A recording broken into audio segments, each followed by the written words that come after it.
La demande pour les ETF est en train d'exploser et c'est même à se demander si on n'aurait pas une ubérisation des ETF. Alors vous le savez, les ETF occupent une place de plus en plus importante au sein de nos patrimoines.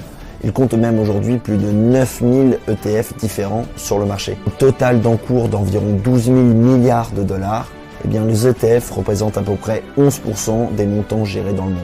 Comme d'hab, ce sont les États-Unis qui sont le plus exposés aux ETF. Ils ont à peu près 71% des parts de marché.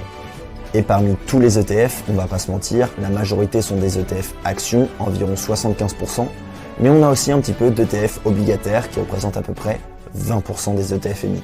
Mais mon avis perso, c'est que cette ubérisation des ETF n'en est qu'à ses débuts, parce qu'on a plus en plus d'investisseurs qui se rendent compte à quel point les ETF sont pertinents pour 3 raisons. La première, c'est qu'on a accès à une gestion passive. Le deuxième, c'est qu'on a des frais qui sont bas.